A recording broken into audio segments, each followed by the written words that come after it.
Bö! Tällä viikolla meillä on ilo ja kunnia ajaa ensimmäistä tonniluokan sähkötransittia, sähköversiona siis. Täyssähkö, ei mitään hybridejä eikä nyt ei kärrytellä enää dinomehuja, vaan mennään volttien voimalla.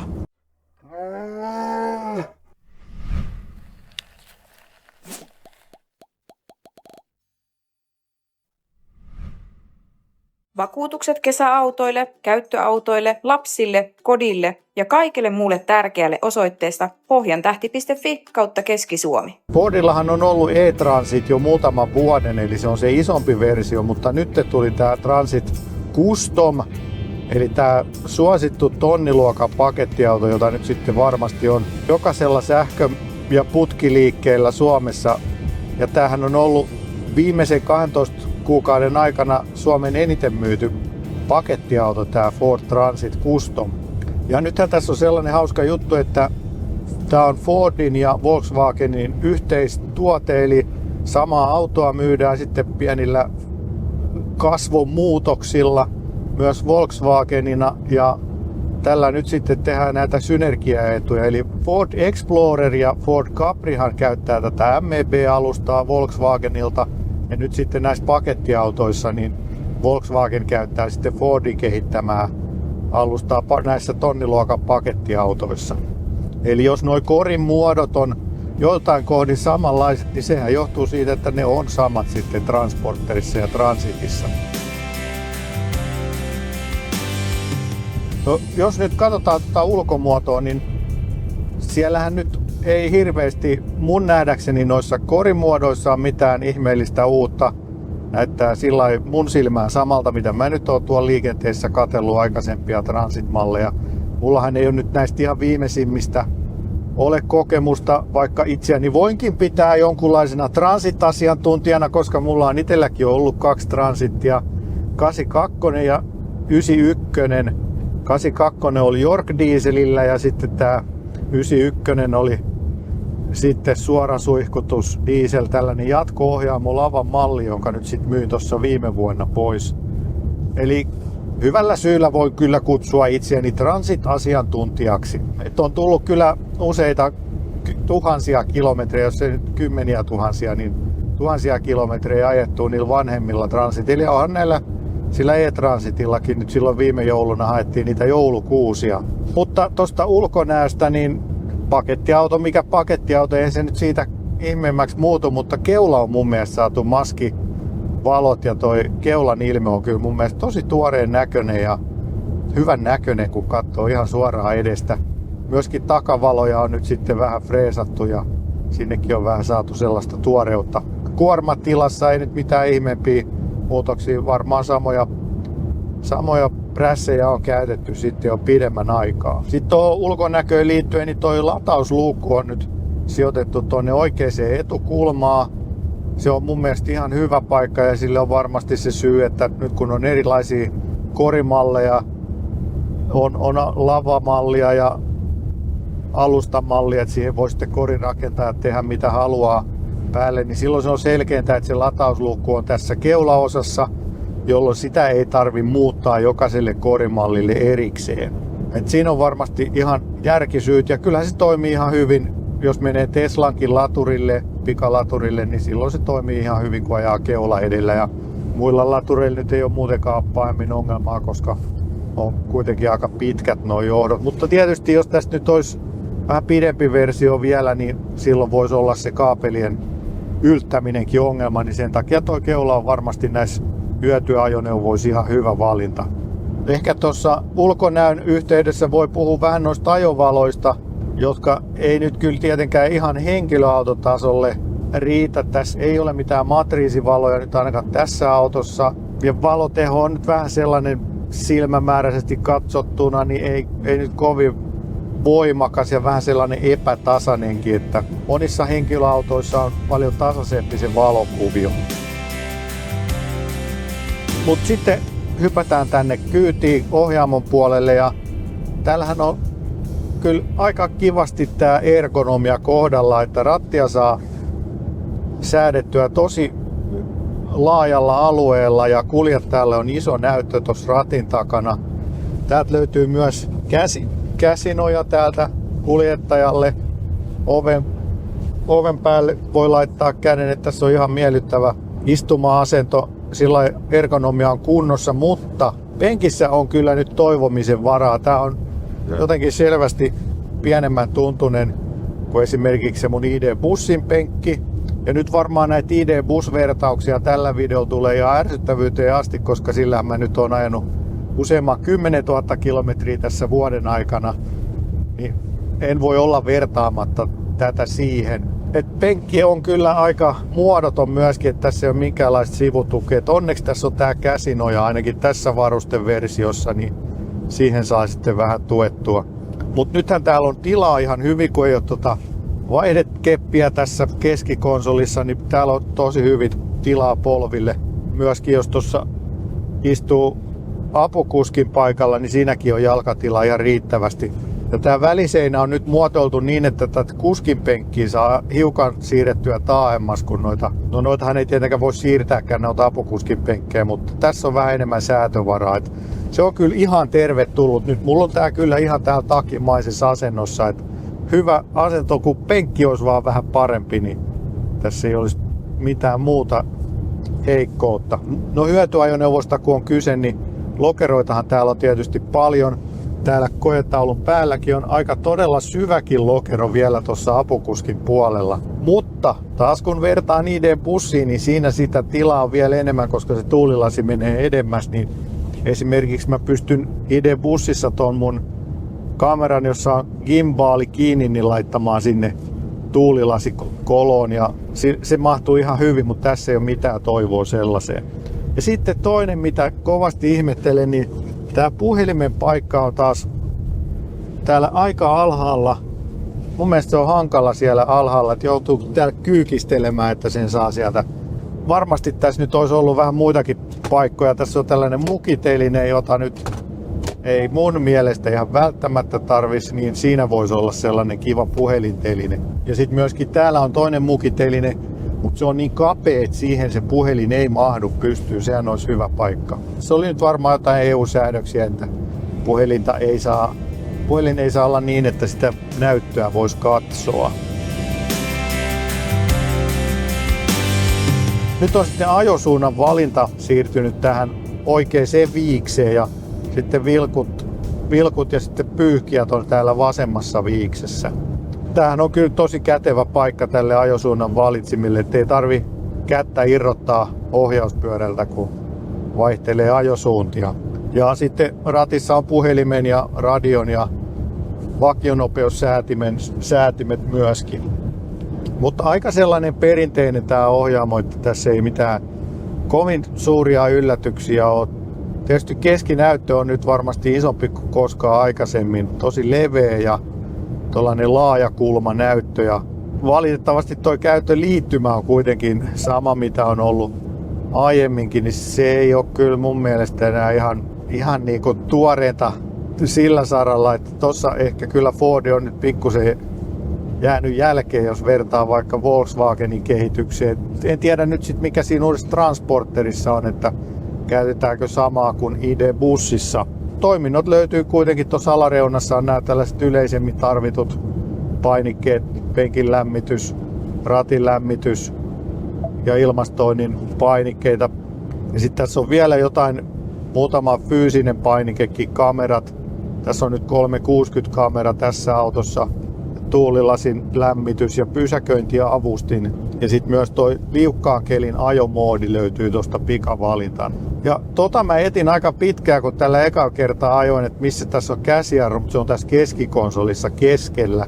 Välillä se lähtee automaattisesti pois päältä ja sitten välillä se ei lähde, että se pitää tuosta ihan manuaalisesti kytkeä pois. Nyt siis vielä tarkennuksena, että nyt on aika lyhyt koeajo, että ei ole ihan viikkoa, tai vaan muutaman päivän, niin tässä ei nyt taas pystytä ihan niin perinpohjaisesti perehtyä tähän autoon, kun yleensä näillä viikon koeajoilla, niin sitten tässä tulee pikkusen aina sitten kiire näiden kuvaamisten ja koeajojen suhteen, mutta ainakin kilometriä tässä nyt kertyy saman verran kuin yleensäkin, mutta ehkä nyt tuo käyttöliittymän käyttö jää pikkusen vähäisemmälle. Mutta nyt on myös sitten navigoinnissa niin toi akun esilämmitys kuuluu siihen, eli jos täältä löydetään semmonen, löytyykö latauspaikkaa. No, me palataan tuohon pikalataukseen vielä tuon videon loppupuolella. Käydään sitten lataamassa pikalaturilla ja katsotaan, että saadaanko akun esilämmitys, joka tässä on, niin saadaanko se toimimaan. Joo, ja vielä sisätiloista, niin tavaratilaa on siis ihan reippaanlaisesti. Laitetaan tuohon noin mitat tuosta tavaratilasta, pituus, leveys ja tilavuus kuutiometreinä.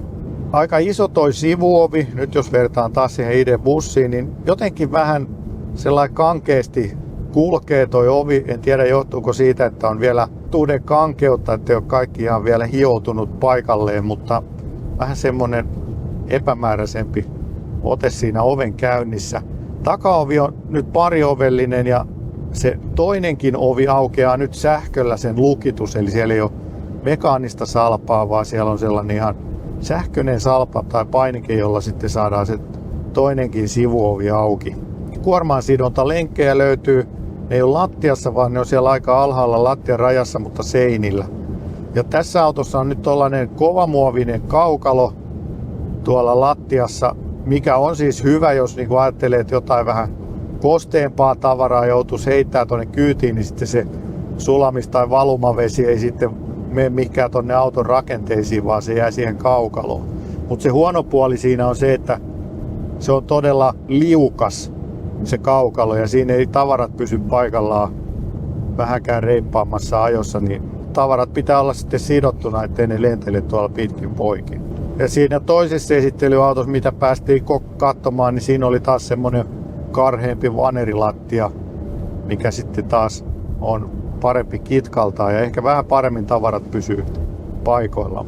Joo, yksi asia vielä tästä sisustasta, niin tähän on nyt kaiketin jälkiasennettu tällainen kamerataustapeili. Ja toi on kyllä ihan hyvä varuste pakettiautossa, että se on aika siisti se asennus tuolla takaovessa. Se on tuossa noin rinnan korkeudella ja sitten sisällähän tämä nyt ei eroa, että tästä saa myös tämän perinteisen peilin vielä sitten näkyviin, jos haluaa, mutta siinä on semmoinen ongelma, että tämä näyttö heijastuu tuohon tai väliseinän ikkunaan ja sitten tänne peiliin, niin tuolla peiliosalla ei kyllä oikeastaan tee mitään nyt, että tuo näytön sijoitus tai asento on kyllä vähän heikko. Että tämä kamerapeili toimii tässä kohti tosi hyvin, koska se ei peilaa ja se toimii myös pimeillä aika hyvin, se valo vahvistuu siitä. Ei myöskään pysty häikäisemään sitten nuo auton valot tuolta, koska eihän toi peili pysty samanlaista valotehoa antamaan kuin sitten ne auton ajovalot. Mutta toi voisi olla hyvä kaikissa pakettiautoissa, koska yleensähän toi takatila on sitten täynnä tavaraa tai jotain muuta rakennetta ja sieltä ei sitten oikeasti näe mitään. Niin tuolla se kuitenkin saadaan. Siinä pikkusen silmä joutuu tekemään enemmän töitä, kun joutuu tarkentamaan tuohon lähemmäs, mutta se tottuu, niin se on kyllä ihan hyvä.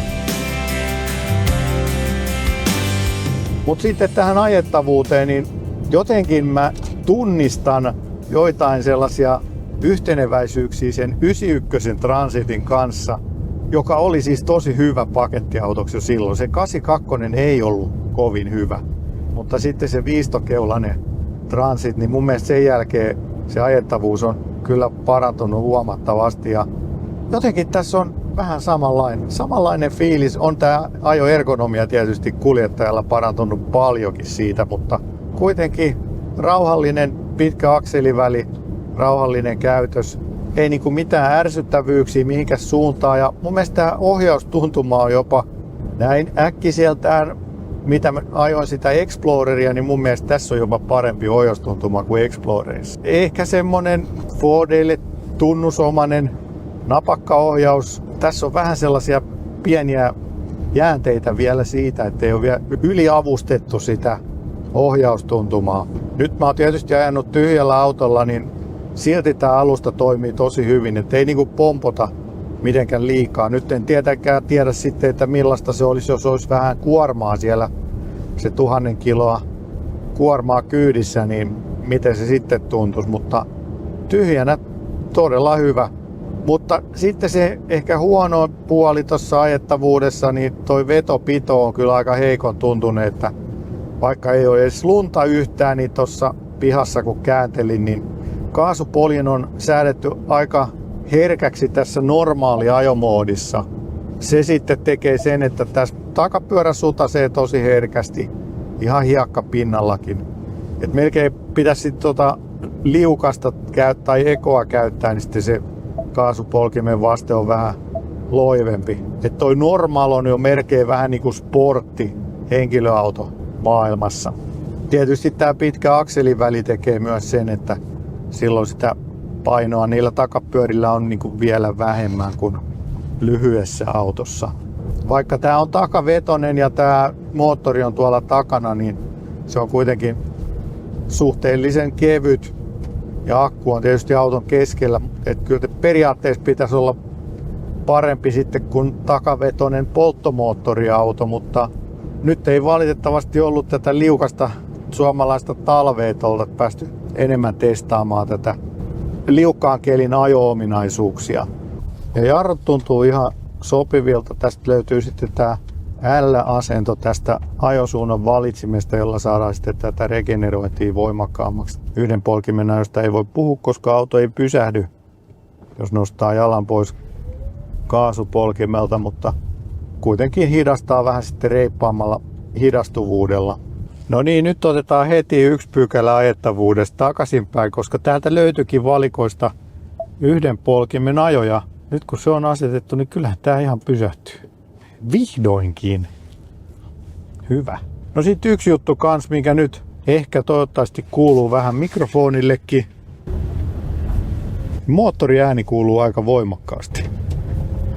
Tää siis hitaisnopeuksissa, niin tollanen vinkuminen kuuluu tuolta takaa. Ja mä en oo kyllä oikeastaan missään muussa sähköautossa kuullut noin voimakkaasti moottorin ääntä. Kyllä se sitten häviää kaikkeen mummelun alle sitten kovemmissa nopeuksissa. Ja nyt kun tässä on nastarenkaat, niin tässä on kyllä yllättävän paljon tätä melua. Tietysti nyt toi takatila tuolla kaikuu vielä, kun kaikki seinät on kovia materiaaleja, niin ne äänet siellä kimpoilee sitten pinnasta toiseen, niin senkin takia toi on aika kova ääninen. Selvästi takaa tulee melua aika paljon. Mutta ajolee siis tosi hyvä. Ottaen huomioon, että nyt on ajettu ihan tyhjällä autolla, niin silti tää on ihan kelvollinen ja käyttökelpoinen ja miellyttävä tää ajomukavuus. Pikkusen kuormaa, niin vielä vähän paranee, toi pieni pintakovuus takana häviää. No niin, ja sitten kokeillaan, että miten Transit kiihtyy 0–100. Eli ollaan taas täällä Voikosken lentokentällä ja katsotaan nyt pysyykö dronet ilmassa tällä kertaa ja millaisiin kiihtyvyyslukemiin tällä päästään. Tämä on mun käsittääkseni, en ole saanut datalehteä tästä autosta, mutta tämä pitäisi olla se isommalla tai siis tehokkaammalla moottorilla, eli tässä pitäisi olla vähän yli 200 hevosvoimaa tehoa. Niin katsotaan nyt sitten miten tämä kiihtyy. Valitaan normaali ajomoodi. Täällä on muuten yhden polkimen ajo, katsotaan sekin päälle. Ja sitten kokeillaan painaa kaasua ja jarru yhtä aikaa ja siitä sitten lähtee. NYT nyt! Oho! Ja tavarat lentää taas tuolla kontissa. Aika ripeästi kyllä lähti. Tämähän menee tosi hyvin. Ja ekalle tolpalle 96 ja tokalle 110. Täytyy vähän varovammin polkea jarrua, koska mä haluan, että nuo tavarat tuolla lentelis kovin paljon. Mutta ihan pirtsakasti kyllä lähti, että 12,09, no ei se kyllä kovin ripeä kyllä ollut, mutta ihan hyvä kuitenkin. Ainakin tuntui hyvälle, vaikka se ei ehkä ollutkaan sitten niin ripeä, miltä se tuntui. Ja tässähän on nyt nastarenkaat tässä autossa, mikä on aika harvinaista näissä sähköautoissa, mutta toisaalta mä kyllä ymmärrän sen, koska pidon kanssa varmasti tulee talvella tässä ongelmia, niin se vähän sitten helpottaa. Nyt otetaan uusinta lähtö. Kaasua ja jarrua ja siitä lähtee. Hyvin kyllä nykäisee. Eikä kyllä sudi yhtään, että luistoneisto on säädetty hyvin, että pysyy hereillä. 96 ja 111. Kyllä on todella toistettavaa tää. Kellon tarkkaa työtä. Ja mitä se lukema näyttää? 12,6, 12,9. Niin ihan niin kuin muutaman sadasosan sisällä, että todella tasasta suoritusta. No, sitten sähköauto-ominaisuuksiin, jos mennään, niin tässä taisi olla 64 vai 65 kilowattituntia akkua. Se vähän yli 200 hevosvoimaa tehoa. Kulkee kyllä tosi kivasti. Tosin siinä e-Transitissa oli sitten, kun siinä on se Mustangin kanssa sama voimalinja, se takamoottori, niin siinä oli melkein 300 hevosvoimaa se tehokkaampi versio. Mutta ei tää niinku tunnu paljon sen hitaammalta. Kyllä tää varmaan on sen muutaman sekunnin hitaampi, mutta ihan kivasti kyllä kulkee. Ja nyt sitten pitäisi löytyä se akun esilämmitys, ja olikohan 120 kilowattia toi latausteho, pikalatausteko, 11 kilowattia AC-latausta. Yhden polkimen ajo löytyy, virran ulosotonkin saa lisävarusteena, olikohan se Powerpack vai mikä se nimeltään, sieltä sai 2 kilowattia ulos. Eli sikäli niin kuin sähköauto-ominaisuudet on kohdallaan, ja sitten jos katsotaan tätä kulutuspuolta, niin nyt mä oon ajanut 332 kilometriä, 28 keskikulutus. Ja nyt tämän päivän matka 29. Eli toi on kyllä mun mielestä aika linjassa bussin kanssa. Saattaa olla ehkä vähän suurempi toi keskikulutus. Bussissakin se kulutus on aina lähtiessä, kun akku on kylmä, niin silloin sitä joudutaan lämmittää, niin se on vähän kovempi ja tietysti kabiini on kylmä. Mutta sitten se putoo se kulutus kyllä sinne 20 ja 25 välille pidemmän reissulla. Mutta tässä ei myöskään kyllä nyt en ole löytänyt tällaista hetkelliskulutusmittaria, mutta toi tänne tullessa niin oli pidempi muutama 100 kilometriä, niin kyllä se siellä 28 nurkilla silloinkin pysyi. Nyt on ollut siis tällaista nollakeliä kuitenkin plussan puolella, että siihen nähden ehkä pikkusen kulutus on kovempi kuin ID-bussissa. Tää saattaa olla kyllä myös pikkusen isompi tää otsapinta-ala. No sitten hinnat lähti sieltä 57 000. Nyt sitten kun ottaa huomioon, että tässä on isompi tavaratila, mutta pienempi akku kuin bussissa. Tässä on siis reilu 10 kilowattituntia pienempi akku, niin se tekee sitten taas tässä toimintamatkassa pienen eron, mutta kyllä tällä nyt sen 200 kilometriä pääsee vähän ylikin, 250 kilometriä näillä keleillä. Jos jakaa sen 65-27, niin kyllähän sillä yli 200 kilometriä silloin pääsee. Ja kun keskimäärin tällaisella työautolla ajetaan kaupunkiajoja, se on keskimäärin varmaan semmoinen vähän yli 100 kilometriä, mitä työpäivän aikana tulee ajoon, niin kyllähän tämä riittää ihan hyvin. Ja sitten jos lounaan aikana vähän lataa lisää, niin 350 kilometriä menee helposti jopa 400, että jos nyt joku vähän pidempi reissu olisi. Tämä ajettavuuskin paranee tai ehkä kuski tottuu tähän autoon koko ajan, että kuitenkin pakettiautossa on aina se hyvä näkyvyys ja isot peilitkin tässä on vielä, löytyy vielä tuollainen laajakulmainen peili tuosta alareunasta, niin ihan miellyttävä matkantekovälinekin kyllä, vaikka vähän pidempääkin matkaa. Penkki nyt tietysti on ehkä se heikoin lenkki tässä. Ja muutama eri varustetaso löytyy, että sitten 65 000 sitä luokkaa oli sitten tämä kallein malli. Mä nyt ehkä niinku pikkusen Fordin päin kallellaan olevana autotoimittajana olisin ehkä toivonut, että tämä olisi ollut vielä vähän parempi. Ei tässä nyt siis mitään suuria puutteita ole. Tästä löytyy yhden polkimen ajo, saa virran ulosoton, mutta ehkä toi kulutus on pikkusen kysymysmerkki. Sitten ei myöskään vielä sitä nelivetoa saa. Sisäpuolen design, niin tässä on kyllä selvästi niin kuin tämä sama platformi käytetään sitten myös sille polttomoottorille ja hybridille, niin ehkä täällä on pikkusen sellaisia kompromisseja joudutaan vielä tekemään, että ei pystytty optimoimaan kaikkea tilankäyttöön nyt sitten sähköautotekniikan kannalta. Hieno juttu, että Suomen suosituin pakettiauto tämän saa nyt sähköisenäkin, ja jos vaan sähköauto-ominaisuudet riittää siihen normiajoon, varmaan monilla riittää, vaikka ei kaikilla riitä, niin monille tämä jo riittää.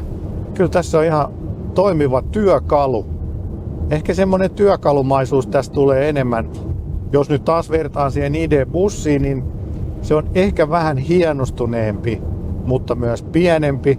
Tämä on sitten enemmän tämmöinen työkalumainen ja taas vähän ehkä reilummalla mitoituksella tehty, varsinkin toi tavaratila, niin mitä nyt sitten kukin tarvitsee ja arvostaa, niin sitten sen mukaan valinnan tekee. Mutta hieno juttu, että tähän Suomen suosituimpaan pakettiautoluokkaan tulee nyt sitten sähköisiä vaihtoehtoja lisää, ja hyötyajoneuvoissa ennustetaan, että tämä sähköistyminen on vielä rivakampaa kuin sitten henkilöautoissa, että siellä on ihan niin kuin, ei ole enää ihan niin kuin henkilökohtaiset mielipiteet, vaan siellä tulee ihan pakotteita tilaajien puolelta, vaatimuksia, että pitää olla täyssähkö tai päästöt tietyn rajan alle, niin silloinhan se on mentävä sinne sähköön, ja se on hyvä asia.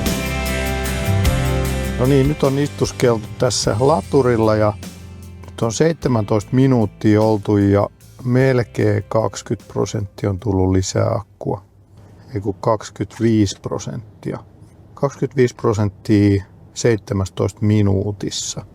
Ja huipputeho oli 133 kilowattia, mutta sitten se kyllä laski aika nopeasti tuossa noin vähän yli 40% jälkeen. Sitten se putosi tonne alle 80 kilowattia. Että kyllä ihan spekseihin päästiin. Mutta käy kommentoimassa, voisiko tässä olla sun yritykselle sopiva sähköpakettiauto. Jäikö jotain puuttumaa vai mitä kaipaisit enemmän tai vähemmän. Ja hinnoissa ei ole enää niin kuin kovin suurta eroa. Mun käsittääkseni noin diesel vastaavat, niin ne on siinä 50 000 nurkilla nekin, että kyllä tässä nyt vielä muutama tonni on hintaeroa ostohinnassa, mutta se sitten kyllä kuittaantuu aika nopeasti siinä säästyneenä polttoaine- ja huoltokuluina. Mutta käy kommentoimassa, mitä tykkäsit uudesta sähkötransitista ja käy tykkäämässä videosta. Ja mä näen taas, että siellä on 2/3 katsojista ei ole tilannut kanavaa, niin please, pyydän ja rukoilen, käykää tilaamassa kanava, koska sitten me saadaan näitä hyviä uusia autoja nopeammin koeajoon, kun meillä on paljon katsojia, niin maahantuojat katsoo, että tälle medialle kannattaa antaa uutuudet aikaisemmin. Niin saatte sitten nopeammin näitä koeajovideoita, kun käytte tilaamassa kanavan. Ei muuta kuin palataan seuraavalla sähköautovideolla. Bye bye!